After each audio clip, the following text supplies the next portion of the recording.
Love is belief reinforced with faith. அதாவது அன்பு என்பது நம்பிக்கையால் வலுக்கட்டப்படுத்த ஒரு நம்பிக்கை என்ற அர்த்தம். இதுக்கு ஒரு உதாரணம் நான் சொல்கிறேன்.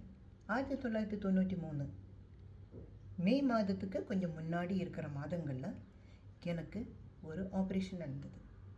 ஐ வாஸ் அண்டர் பெட் ரெஸ்ட்.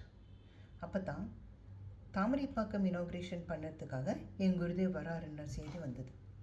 எனக்கு அவரை பார்க்கணுன்னு ரொம்ப ஆசையாக இருந்தது. ஆனால் என் டாக்டர் எனக்கு அனுமதி கொடுக்கல. நான் ரொம்ப வருத்தப்பட்டேன். அப்போ தான் எனக்கு ஒரு கனவு வந்தது. You don't worry about anything, we will be meeting soon, take rest. அது எனக்கு ரொம்ப அதிர்ச்சியை கொடுத்தது, நிம்மதியும் கொடுத்தது. 1993 மே மாதம் ஒரு யுவகேந்திர கேம்ப் நடந்தது குருதேவோடது. அதுக்காக நான் போயிருந்தேன்.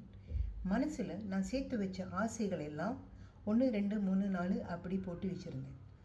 பாயிண்ட் நம்பர் 1, நான் சேர்த்து வச்ச பாடல்களை அவருக்கு முன்னாடி பாடணும். பாயிண்ட் நம்பர் 2, எல்லாரும் அவர் வரும்போது காலை பிடிச்சி கொடுப்பாங்க.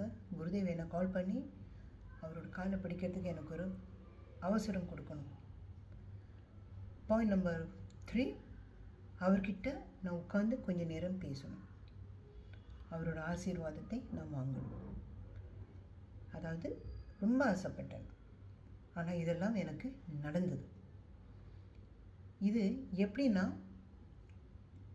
ஹனுமார் ராமர்கிட்ட இருக்கிற அன்பை காமிக்கிறதுக்கு என்னெல்லாம் பண்ணினாரோ, அவர் ராமர் மேலே வச்சிருக்கிற பக்தினால தான் அந்த எனர்ஜி முழுவன் அவருக்கு டிரான்சென்ட் ஆகி ஒரு பெரிய ஒரு பவரை கிடச்சிது. அதே மாதிரி என்னோடய கனவுகளை எல்லாம் நிறைவேற்றி எனக்கும் ஒரு ஆத்ம திருப்தி கிடச்சிது. அது எப்படியெல்லாம் நடந்ததுன்றதை நான் நெக்ஸ்ட்